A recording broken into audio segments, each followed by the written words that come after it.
Yo, what up, YouTube? Pandemics in the spot don't make it hot, man. Back with another video. Hold on.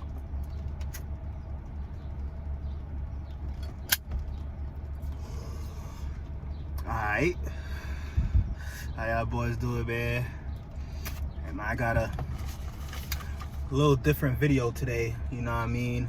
I got some paperwork right here. You know what I mean? These papers fell out the sky, you know what I mean? Feel me? These shits done they just flew out of the blue, you know what I mean? Just was walking one day and nigga, the wind was blowing and picked these up, man. It's crazy. Alright, so this what we got here, man. It's reverse, it's backwards, so you can't really see it. But it's the Archons PDF file. Hidden rulers through the ages. You know what I mean? Get a good look at that. Y'all need to do homework, man. Do homework, man. You know what I mean? Alright. So this is the Gnostic creation story, alright? You know what I mean? Y'all been hearing shit about the demiurge, Sophia, and you know what I mean? We trapped in a prison of materialism and all this whoop-de-woo. I'm about to break it down for you. Like, really break it down for you. You know what I mean? So give me a second, man.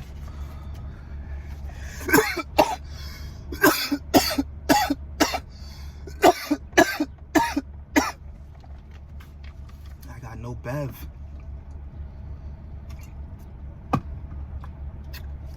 Alright, let's go.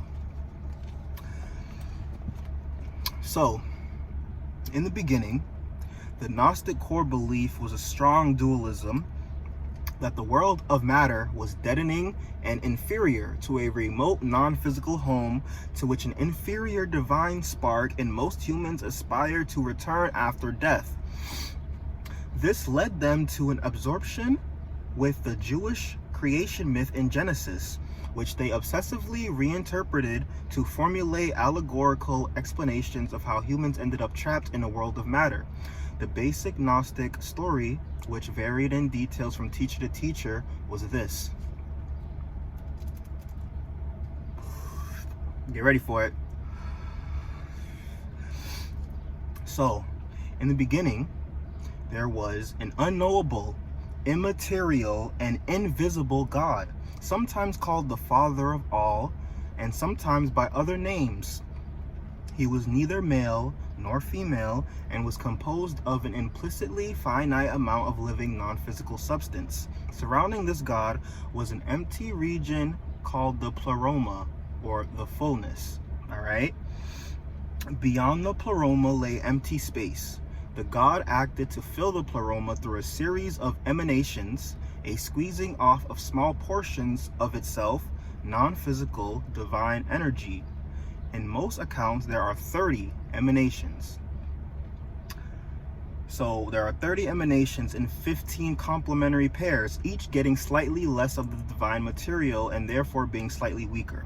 The emanations were called aeons, or eternities, and are mostly named personifications in Greek of abstract ideas like God. They are non-physical light beings. They are described as androgynous or bisexual. The aeons in turn generate large numbers of simpler entities, sometimes called angels. Alright? The first of the great emanations, according to several Gnostic groups, is named Bar-Below. Alright? So one of the first emanations that the Father made was named Bar-Below, or that's our what's called Bar-Below, right? This is a predominantly female persona. A common stipulation is that Bar-Below is able to see or communicate with the invisible Father God. Even the other non-physical dwellers in the pleroma have no contact with this remote entity, sometimes called the silent God. Often there is a central trinity of Father, Mother, Bar-Below, and Son. So the Father, the Mother will be Bar-Below, right? The Mother Bar-Below, the Father is the source, right? And the Son. I don't know who the Son is though, but It says the common outcome of the myth rests on the 13th emanation or aeon named Sophia. All right, let's stop right there, right? Sophia, right?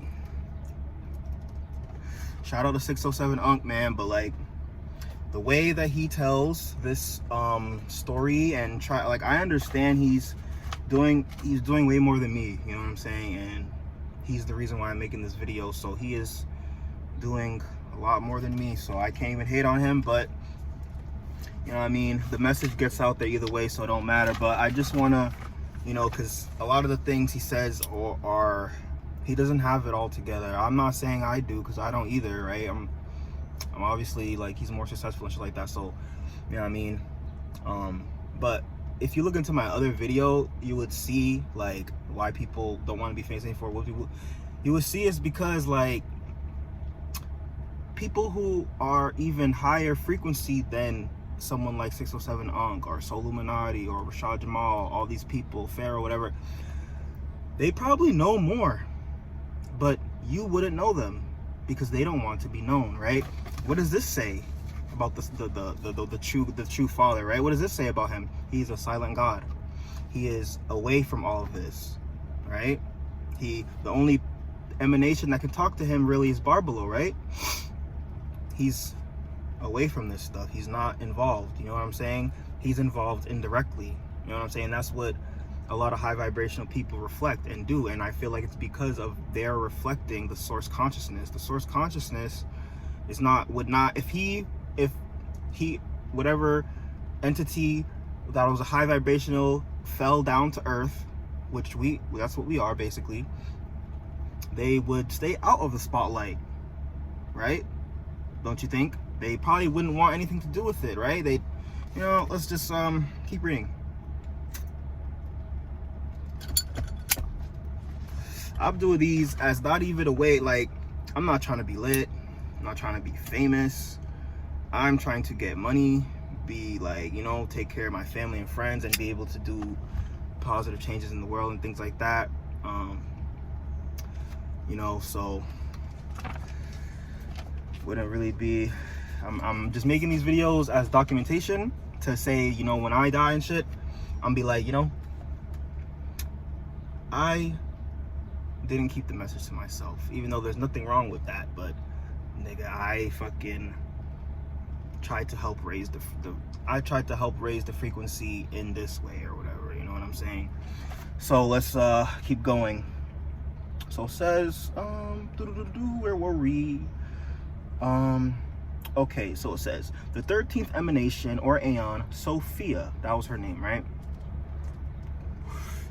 So this is both the Greek word for wisdom and also a woman's name, right? Sophia becomes jealous of the power of the Father of all to create. Now, they had the emanations were able to create, but they needed the approval of their counterpart, right? Because they both were made. There were 30 emanations in 15 pairs, right? So it says that she was jealous of the father, whoop-de-woo. So then, without permission of her consort, her pair, the other, you see, that's what, you know, all right. So without the permission of her pair, the other matching pair, she gives birth or otherwise creates an offspring. All right, so she creates an offspring. It proves to be monstrous, with the head of a lion and the body of a serpent. She names him Yaldabaoth. He is also called Saklas in Hebrew, the fool, and Samael, the blind god. Ashamed of her progeny, Sophia takes Yaldabaoth outside of the pleroma and hides him in a cloud, or maybe hides him in a firmament or something, I don't know. So ashamed of her pregnancy, yeah, she throws it. Then he matures alone. So he grows up alone, not knowing where he fucking came from. So this nigga he's not bad, he's not good. Nothing's bad or good, for real, all right? So like, hides him in the cloud of he matures alone, having no knowledge of his origins, imbued from birth with a portion of the divine material he inherited from his mother. Yaldabaoth, now given the title Demiurge, Greek for craftsman, creates a dozen archons, commanders, right? They are not aliens, parasites, they are not alien parasites, and then in a mirror image of the great emanations of the pleroma. Okay, so they're like, he's basically reflecting what the all-knowing Father was doing, right? So he's thinking like he's the only God, and whole time it's a whole other shit above him, bro, and the real shit, you know what I'm saying? So they got us worshiping Yaldabaoth, and a lot of y'all don't even know it, bro. So then boom, right?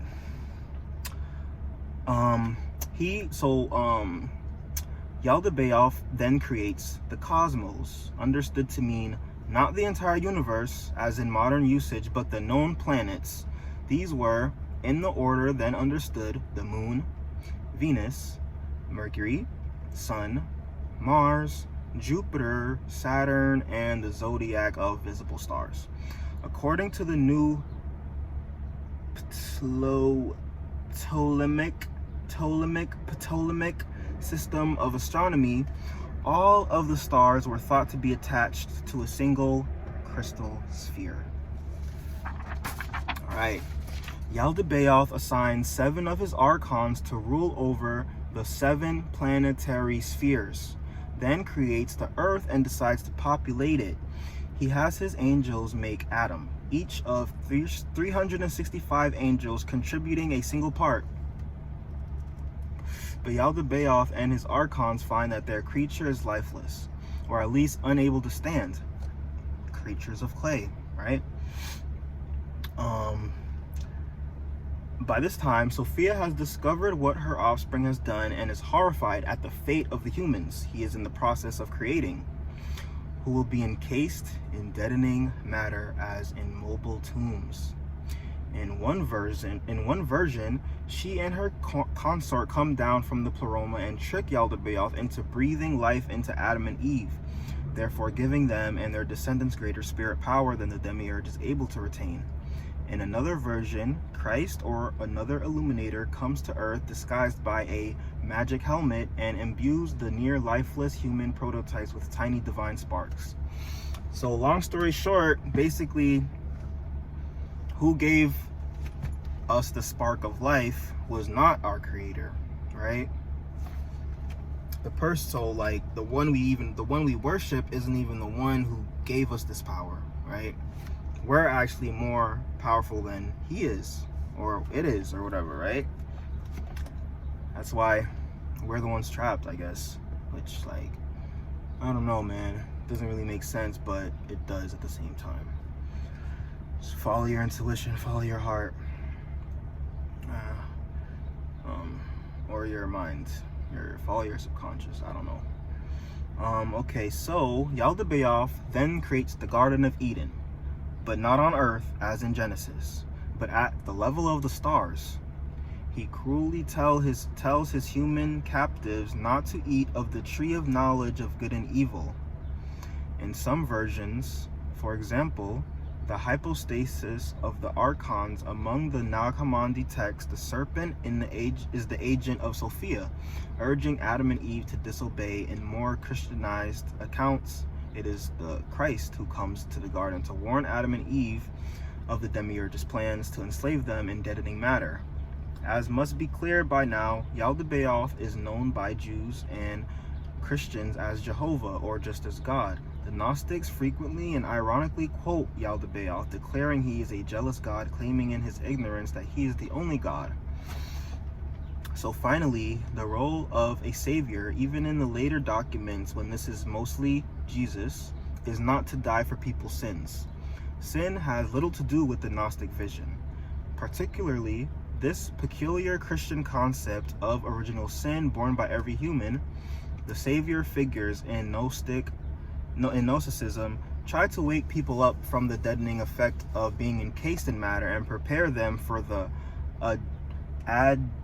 arduous, non-material individual flight through the cosmos after death to try to reach the pleroma and re-merge their divine spark with the main mass located there. In the Gnostic cosmos, each of the planets is ruled by one of the archons, and the spirit, released from matter by death, must persuade the archon to allow it to pass through that planet's crystalline sphere. You want to learn how to avoid reincarnation? Do your homework, man. This was the model in which the Earth was a sphere in the center of the universe. The Earth was thought to be surrounded by nested, transparent crystal spheres.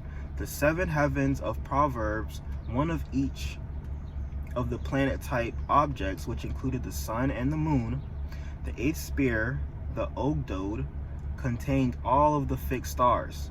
On the other side of the sphere, on the other side of this sphere of the zodiacs were imagined various celestial locations, from Plato's realm of perfect ideas to the abode of gods, to the Christian heaven, to the Gnostic pleroma.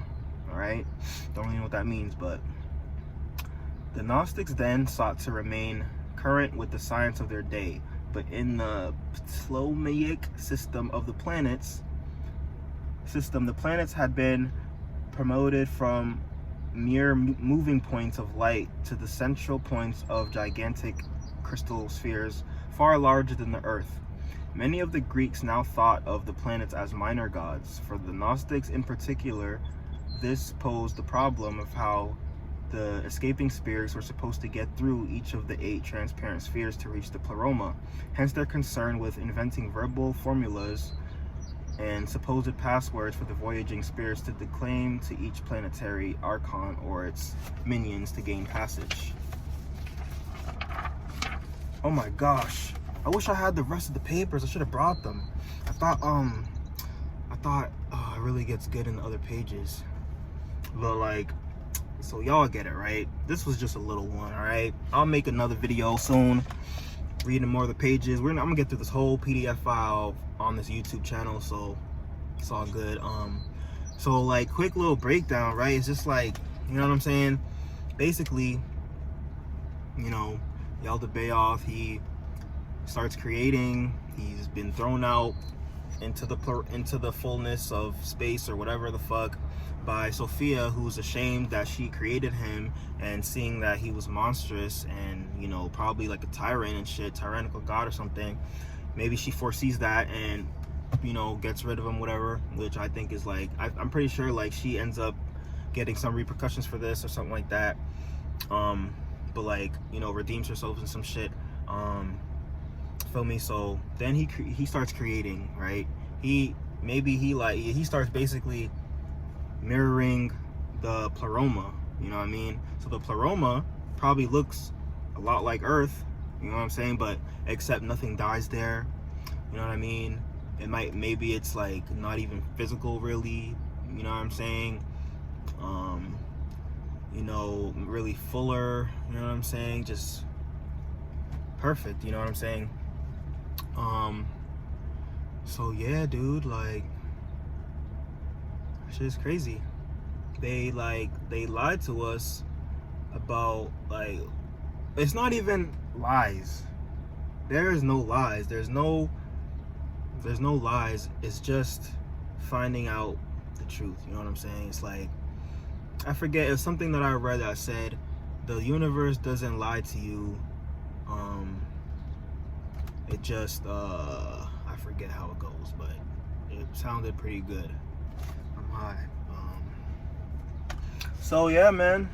Archons, hidden rulers through the ages. Shout out to Edgar Casey. You know, this was I say his name a lot in this book. Yeah.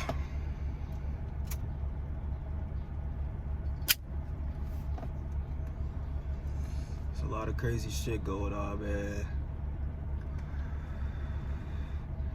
A lot of spiritual shit, dog. I don't know. I can't call it, Cody.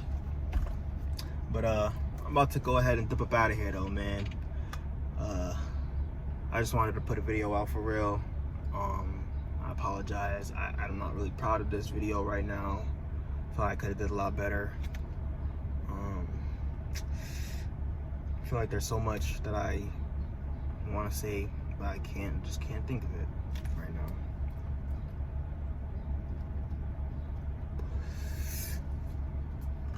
But like, so crazy, like, to think, like,